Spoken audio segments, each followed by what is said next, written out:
Oh, there's a pen. Who here, just a quick show of hands, has met someone like properly famous? I don't mean like Liverpool famous or your street, properly famous. Okay, wicked. Keep your hands up. Ruby, who have you met? Paul McCartney, that's pretty famous, isn't it? Can anyone top Paul McCartney? Oh, go on, Taylor, who have you met? Mary Berry, she's proper famous. Go on, who else had their hand up? Who else has met someone famous? Or have you been completely outshined now? Yeah, go on, who have you met? Jim Broadbent, he's got a lovely voice, hasn't he? Anyone else? Anyone met the Queen? No? Anyone met Rick Astley? No, you haven't. Actually he's met Rick Astley. Wicked. When you meet someone famous, like it gets you some things, doesn't it? It gets you like bragging rights a little bit. It gets you like the ability to, when that person appears on TV, you can tell your story about that person. One person on our staff team, Emily, who's our ops director, has met Michael Bublé, you know, Mr. Christmas.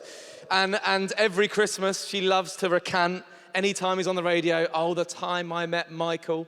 You know, you start naming him by first name basis only. And then they have a little bit more inside knowledge, don't they? So I often want to ask questions like, oh, what did he smell like? Because she was really close to him. Like, he looks like a nice smelling man, doesn't he? He doesn't look like he would smell bad. So like, what does Michael Bublé smell like? Who knows? But Emily Nelson knows. So if you want to know what Michael Bublé smells like. The thing is that there's a real difference, isn't there, between when you meet someone famous, but when you actually know someone famous. Like, is anyone, I won't ask who they are, but is anyone like related to someone famous or like know someone who's a friend who's actually famous? Anyone? Yeah, a couple of people, right? And so the way that they would speak about that person would be very different to if one of us just met them, right? It'd be a bit cringy if they went around telling all the stories about their mate or the person they grew up with who's now famous. I met someone quite famous recently, I say a couple of years ago, when I was still working in London. Is this guy? Ron Perlman. He's pretty famous, isn't he? Yeah, he's pretty famous actor, yeah? If you've watched any program that he's in, you shouldn't have watched it. They're all bad. But I saw him, he was eating a sandwich, minding his own business, walking through Kensington in London, and I ran up to him and was like, are you Ron Perlman? And he was like, I am. And so then we had this wonderful chat, and now anytime he pops up on the TV or you hear his voice in a computer game, I'm like, oh, me and Ron, we had that 10 minutes together, we were walking down the high street. It's very different, isn't it, talking about someone that you've met who's famous, rather than actually knowing them. And I want to talk a little bit today about John 12, and I want to pose that there's a huge difference between inviting Jesus into your home and inviting him into your heart. A massive difference. There's a whole load of difference between people who meet Jesus and people who accept him as Lord and Savior. There's people who think Jesus is a good guy and they're a fan of Jesus, and then there is a massive difference between those people who choose to follow him. And we're going to look at a story in John 12 where Jesus encounters loads of different people and their responses are wildly different. So if you've got a Bible, then flick it open, otherwise it'll come up on the screen. But just to recap before we get in there, Jesus, just a couple of chapters ago, healed a man born blind. And we go through our Bibles and we often just kind of glaze over that and think, well, Jesus, of course he did that stuff because we're used to it. But we've got to realize that this is the first time in all of biblical history that someone has healed a man born blind. And so there's something that Jesus is doing here in his miracles. He's not simply going through his box of magic tricks. There is something that he's doing here. And then the next chapter, he gate crashes a funeral and calls someone out of their grave who have been dead 4 days and says, come out, Lazarus. And so then we have Lazarus going back to his home with his sisters, Martha and Mary, and then we pick up the story in John 12. It says this: 6 days before the Passover, Jesus came to Bethany where Lazarus lived, whom Jesus had raised from the dead. Here a dinner was given in Jesus' honor. Martha served while Lazarus was among those reclining at the table with him. Then Mary took a pint of pure nard, we'll get onto that in a minute, an expensive perfume. She poured it on Jesus' feet and wiped his feet with her hair, and the house was filled with the fragrance of the perfume. But one of his disciples, Judas Iscariot, who was later to betray him, objected. Why wasn't this perfume sold and the money given to the poor? It was worth a year's wages. He did not say this because he cared about the poor, but because he was a thief. As keeper of the money bag, he used to help himself to what was put into it. Leave her alone, Jesus said. It was intended that she should save this perfume for the day of my burial. You will always have the poor among you, but you will not always have me. And meanwhile, a large crowd of Jews found out that Jesus was there and came, not only because of him, but also to see Lazarus, whom he had raised from the dead. So the chief priests made plans to kill Lazarus as well, for on accounts of him, many of the Jews were going over to Jesus and believing in him. So we have this well-known story, if you've been going to church for a little while, this act of extravagant worship. And worship is simply the things that we give worth to. So you might worship in some form or another when you go and watch the football, or when you go and watch your favorite band, you sing songs, you raise your hands, you lift them up. And then when we come to church, when we're worshiping Jesus, we're giving him worth and saying, you are worth ... And for some, it might be you're worth like half a song. For some, it might be you're worth like 40 minutes and more. For some, it might be like you're worth not just my songs, but my actions too. But how we worship Jesus is dictated in those moments. And the primary way that people throughout Scripture and even today worship is through words or prayers, in song or in silence. But worship also comes throughout Scripture and today through the way that we handle our money or our possessions or our efforts or our work. And here with Mary, there's a really interesting thing going on. There's almost this desperation, this urgency that this one who has come to dinner needs to be worshipped. That this one who has raised Lazarus from the dead needs to be worshipped. And there's almost, you can imagine the scene, there's kind of this scrabbling around. Now, if you've ever been to someone's house and they have small children and you're a guest at their house, it's a bit like that. The kids like run up to you and they bring you all the random rubbish that they have, right? Like the gifts that they've bought or the bit of craft they've made. And they're like, oh, do you want to see this? And then they scurry off back to their bedroom and then they come back and they bring another thing. Oh, I've made this bit of Lego. And then they go off and then they come back and I've made this bit of artwork at school. And you have to kind of go nod and go, oh, isn't that beautiful? Isn't that wonderful? And you kind of have to imagine the scene where Mary, Jesus come and she's like, we need to honor him. We need to honor him. She's noticed that the ancient Jewish rite of as a guest comes, you wash their feet. You clean the dust off their feet, the stuff they've been carrying around. You clean that off as a sign, say, you're welcome in this house and you're honored. She's noticed that hasn't happened. And she then goes scrabbling around. She's like, we need to honor him in some way. And she's like looking around, I don't know if she had a bedroom, but she's looking around her room and like, oh, I don't know, is that bit of pottery? Is that a good gift for you? No, maybe not. Those chocolates, should I re-gift that? No, I don't know. And then she's running, and then she sees that nard, which again for us, like, the what? But this perfume that's used in an act of anointing someone who is dead, this perfume that is so fragrant that it covers over the stench of death and decay. This thing that we're told is worth a year's salary. It's a bit like I get this, I'll let you into some of my trade secrets, but I don't use like aftershave, I use this stuff called oud. It's like a Middle Eastern oil. And all you need to do is like put a tiny bit on and you smell quite nice for the rest of the day. It's a tiny bit, but it's expensive. It comes in little vials and you just rub it on. And so like Mary's got this oil, this stuff that's gonna like cover the fragrance of death when it comes. And she's like, it's the only thing. It's the only thing I can do. It's the only thing I've got. It's the only thing that I've got that's worth something. And so I've got to give it to Jesus. She pours over a pint of this stuff over his feet. And it's meant to be weird for us. This isn't normal. Most people washing people's feet with water. This isn't a normal act. She doesn't stop there. She unties her hair, a symbol of being undignified in ancient Jewish culture. She pulls out her hair and suddenly starts to wash Jesus' feet with her hair. This is a weird moment. There's something going on. It's so weird. It's so weird that not the crowd don't get offended by it. The crowd all throughout Scripture, all throughout the New Testament, is kind of defining those outside the inner circle, those outside. They don't get offended by it. The Pharisees and the Sadducees don't get offended by it at this point. They're the ones that we boo and hiss at like pantomime, right? They don't get offended by it. It says this, one of his disciples, one of the 12, one of the top team, one of those guys, one of his best mates, they get offended. Judas Iscariot, who was later to betray him, objected. Why wasn't this perfume sold and the money given to the poor? It was worth a year's wages. Isn't this all a bit much, Jesus? Chill out. Mary, like, don't. Just get one of those oud bottles. Just a little dab will be fine. He'll smell fine after that. Maybe mix it with water. Let's water it down a bit. Not all of it. Half a pint at least. Isn't this all a bit much? When we gather for worship, isn't it all a bit much? Like 10 minutes is fine. Let's get to the good bit, the talk, of course. Let's get to that stuff, the stuff where we get fed. Isn't it all a bit much, Jesus?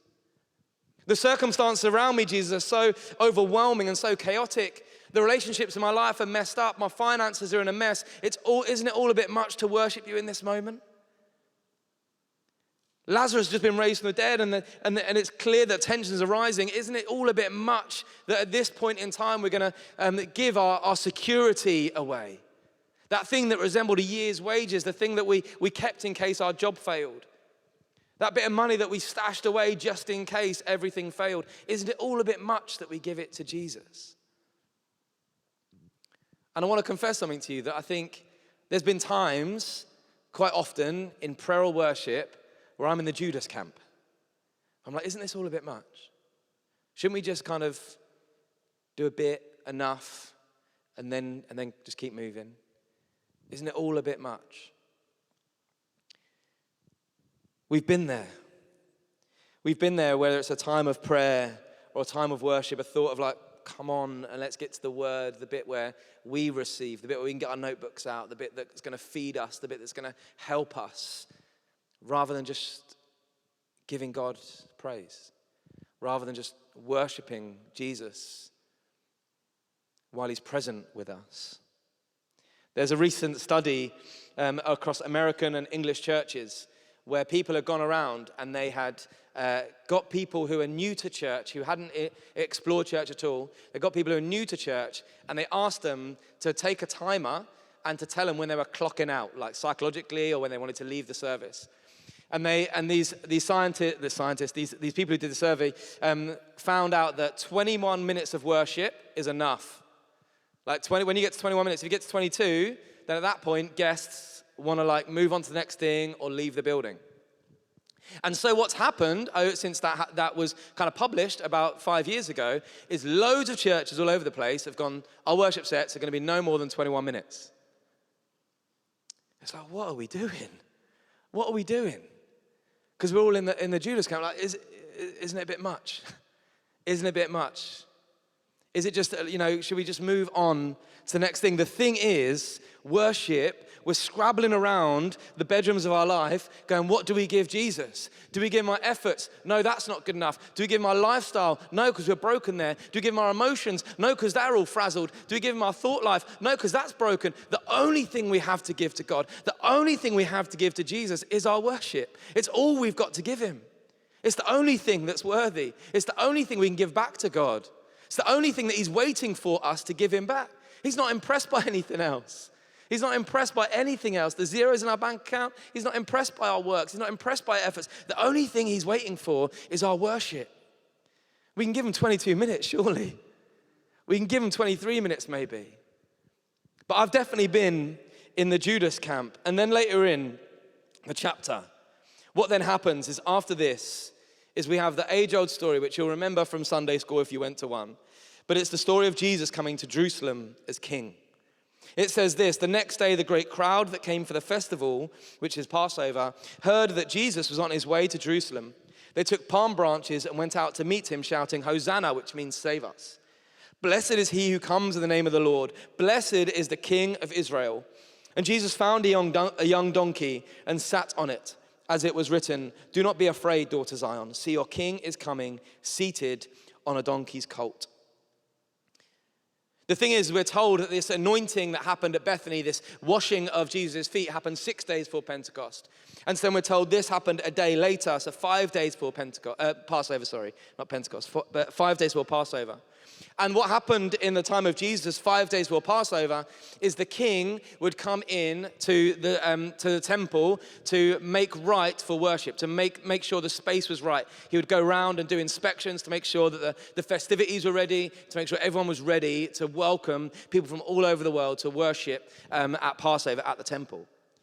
And at the time of Jesus, there was a king in charge, a guy called King Herod, who was like a puppet king. He was kind of used on behalf of the Romans to keep the Jewish people peaceful. And he would operate in all kinds of ways, but he definitely had all the baggage of a Roman. So he would walk around like a Roman. He would speak like a Roman. He would have an entourage like a Roman king. And what's fascinating is that when you track the journeys that these two would have gone on, if you look at an ancient map of Jerusalem, the two journeys they would have gone on, it looks like this. There's a little map. So Bethany is out on the right there. I couldn't quite fit it on the map. But Herod's palace is there on the map where that arrow goes. And so you have on one side of the city, Herod coming in. And he would have come in with all the splendor of a Roman king, with a horse, a bit like Prince Ali Ababwa in Aladdin. You know, all the horses, all the dancers, all that stuff, saying there's something big moving into the temple right now. And then on the other side of the city, you have Jesus on a donkey as people are grabbing palm fronds and throwing them down. Now that was a symbol in Jewish culture going back to the Maccabean revolt that happened 150 years ago, where the Jewish people expelled enemy forces who were taking control of the temple. And they're putting down these palm fronds as symbols of peace. And in other gospel accounts, we're told that people took out their outer garments and threw them down on the floor. And your outer garment in the time of Jesus was a thing that resembled your livelihood. So you could see by someone's outer garment what kind of profession they were involved in. And so as Jesus comes into the city, the only response people can give is, save me. Save me, and we need peace. We throw down a palm frond. And you know what, even my external identity, even the thing that people know me for, even my employment isn't enough. You need to save that too, and I'm going to throw that down in front of you too. And so Jesus trots in on a donkey. The only time that we would see in the Bible kings riding donkeys is in peacetime. Because Jesus is saying that even while our circumstances not look peaceful, I am the Prince of Peace. I'm the one who brings peace. I'm the one who's going to bring peace. And not the kind of peace that you experience when you're in like a waiting room with that nice panpipe music, or when you're in a lift and there's no one else in there, or like kind of in a library. It's not that kind of peace. It's the kind of peace that's going to redress all balances. The kind of peace that's going to restore all things. The kind of peace that means that your emotional health and your spiritual health and your physical health, all things are going to come and be reconciled to Jesus Christ. That there'll be a time, we're told in Revelation, there'll be no more war, no more sickness, no more pain, no more suffering, no more tears coming from eyes. That there'll be a time when true peace will be experienced. And so as Jesus coming into the temple, he's saying, this is the kind of kingdom I am the one who's leading. This is the kind of kingdom. My kingdom is a kingdom of peace. Lord, save us. Save us. Now, what does this have to do with worship? Well, I think this first point is that the only way we can worship extravagantly, the only way we can worship like Mary, the only way we can have confidence to throw everything down at the feet of Jesus is if we know that we're in need of saving. Because I think if we had been able to get Judas on a chair and really interview him, really grill him, I think he probably got to a point where he didn't think he was in need of saving anymore. Where he was all right, you know. I've got it sorted. Whereas Mary was very aware that she was still in need of saving. That even though this one had brought Lazarus out from the dead, did impressive things around them, personally she was still in need of saving. And I don't know about you, but I know that's true for me, that I'm definitely in need of saving. That my works aren't good enough, that my efforts aren't good enough, my spiritual resolutions aren't good enough to save me, my relationships aren't good enough to save me, my identity isn't good enough to save me, my passions and my calling isn't good enough to save me. The only one who can save me is Jesus Christ, and I'm in need of that saving. I'm in need of it. So the first thing is we need to know that we're in need of saving. Then Jesus, as he's into the temple now, he gives a big sermon. Now, I don't know if we've got any budding preachers here, but if you were invited into a big old church and said, give your best sermon, I don't know what you would speak on, but Jesus decided to speak on his death, which is a pretty bleak way to start. But John 12, 27 to 28, it says this. Now my soul is troubled. And this word troubled comes from the Greek, under attack. He's feeling like he's under attack. My soul is troubled, he says. And what shall I say? Father, save me from this hour? No. It was for this very reason I came to this hour. Instead, Father, glorify your name. I think what a prayer.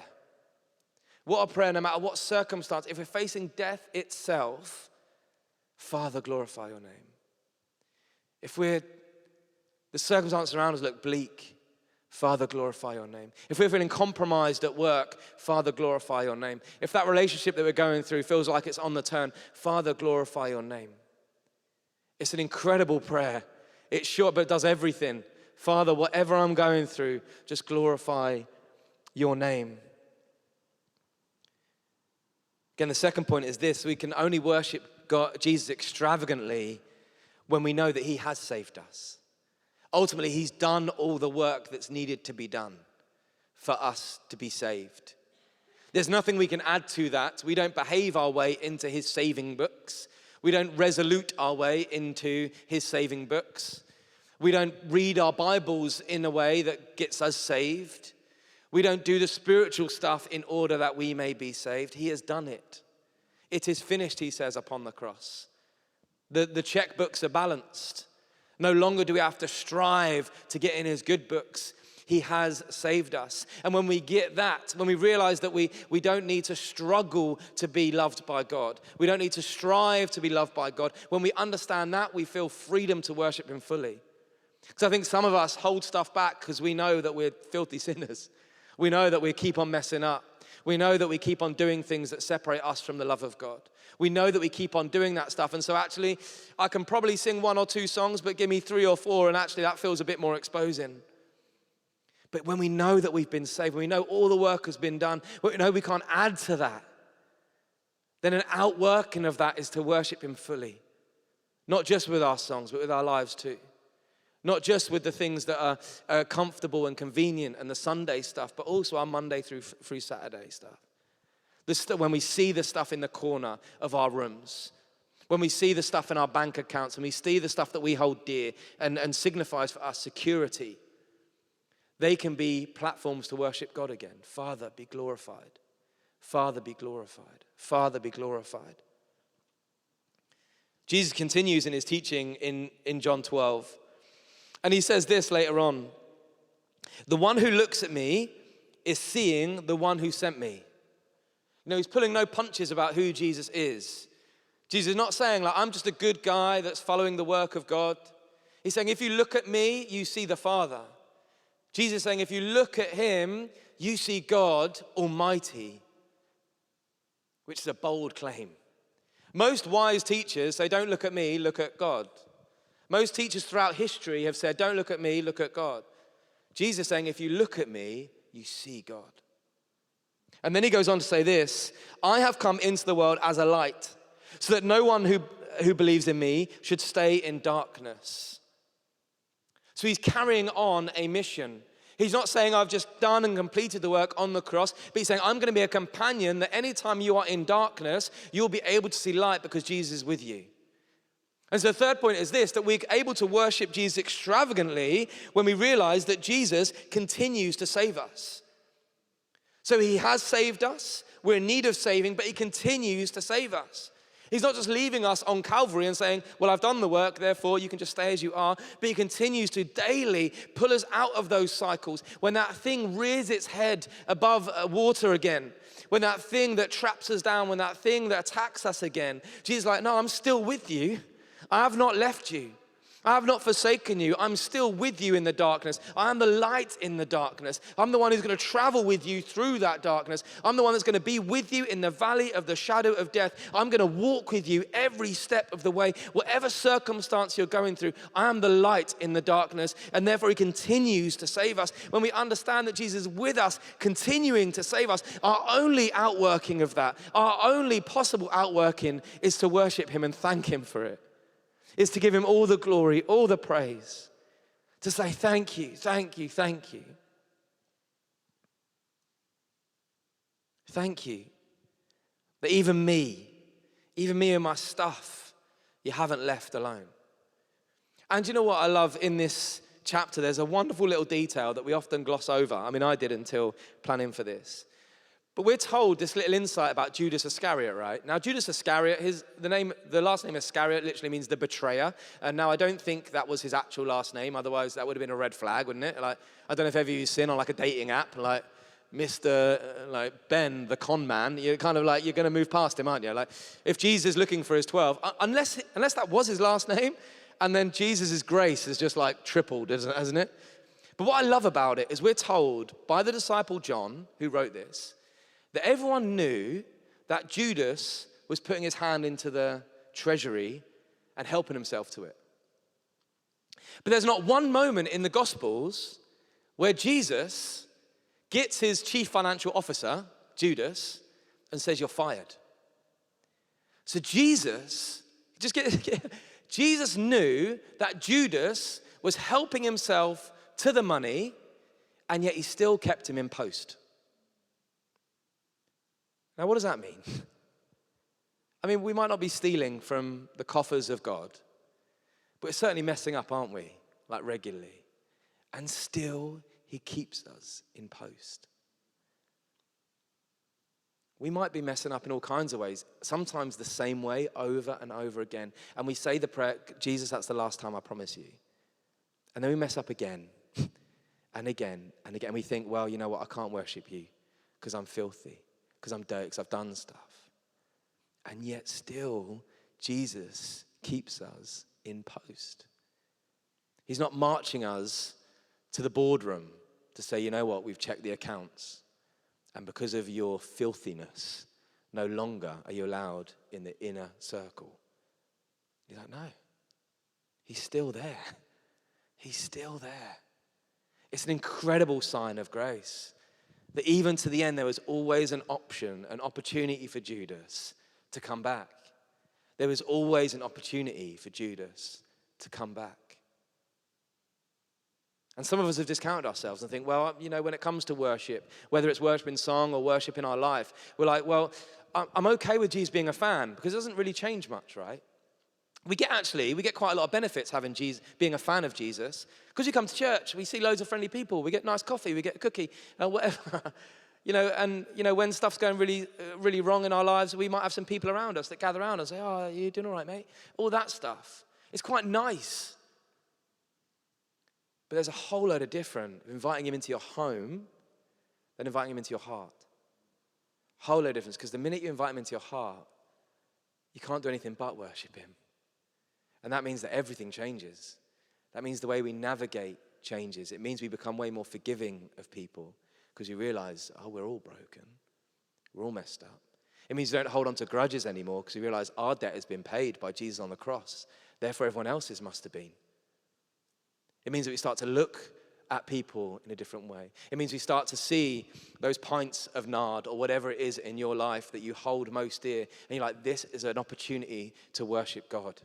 This is a moment where I can honor Jesus by using this thing. But here's the kicker.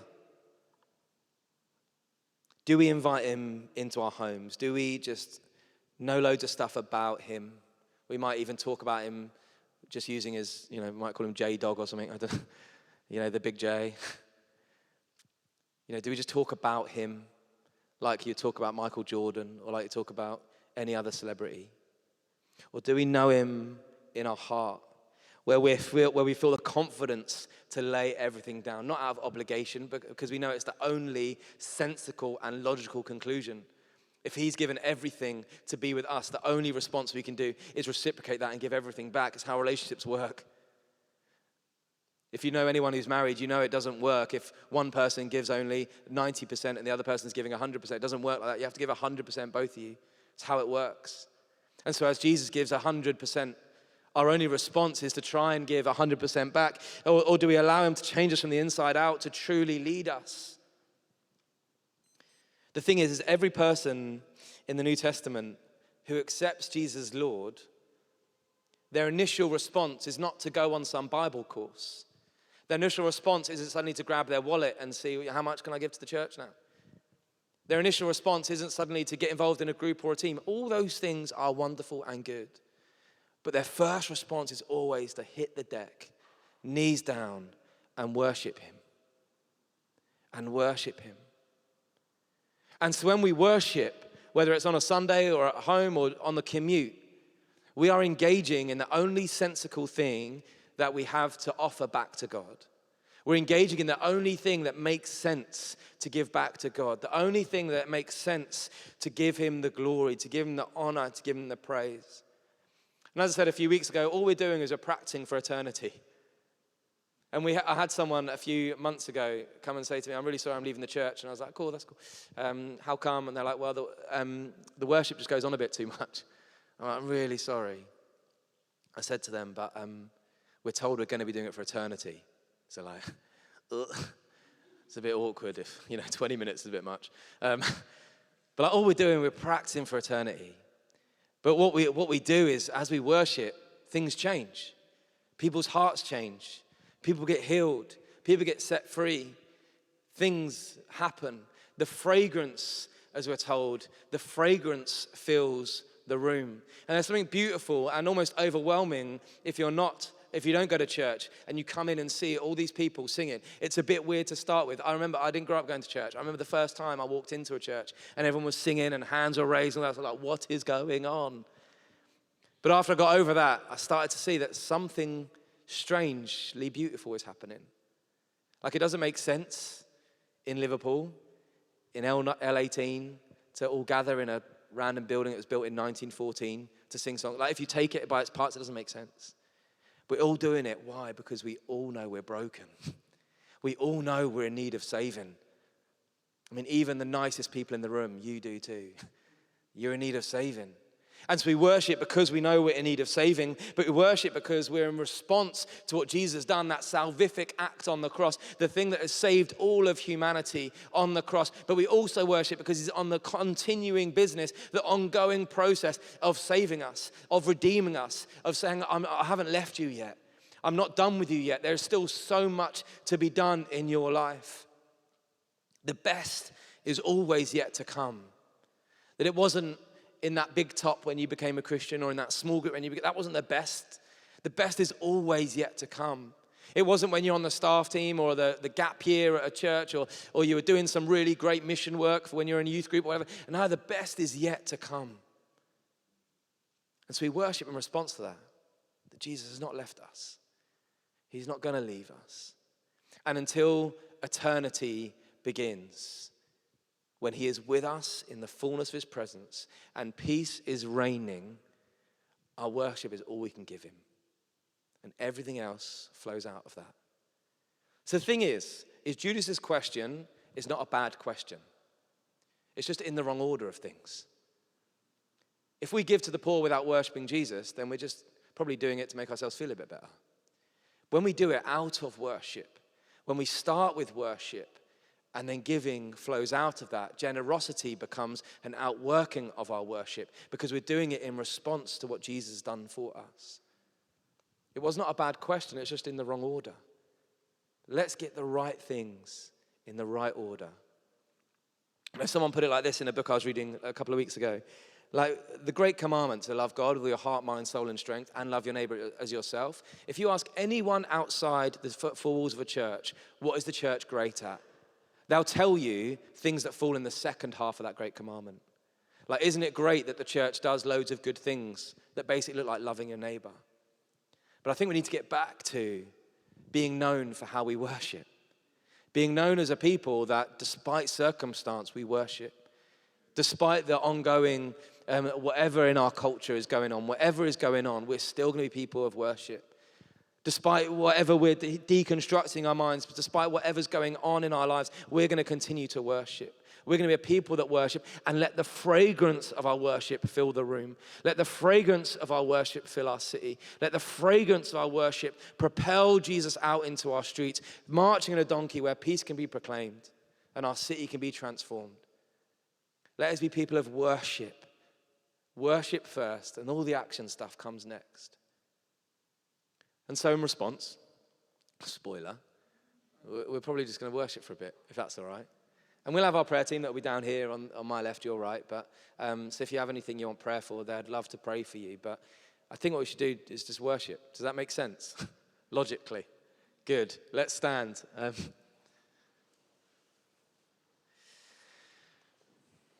I'm going to pray, and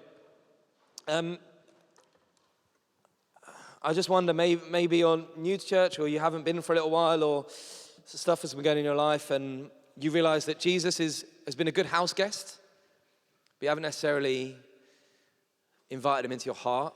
And I'd love to give you the opportunity tonight to make the 7th of January 2024 the moment where you said, yes to Jesus. It might be yes again, or it might be yes for the first time. And so we'd love to pray for you. And I'm just going to pray. And if you fall into that category, then just pray these words in the quiet of your heart. Jesus, I thank you that you came for me. I thank you that you came to save me. I thank you that you haven't left me, but you continue to save me. And so, Jesus, I'm sorry where I've let you just be a house guest, but not an inhabitor of my heart. I'm sorry where I might have been a fan, but not a follower. I'm sorry where I might have just spoke about you as if I know you, but haven't got to properly be with you. So Lord, would you enter my heart? As you're standing at the door knocking, would you enter my heart?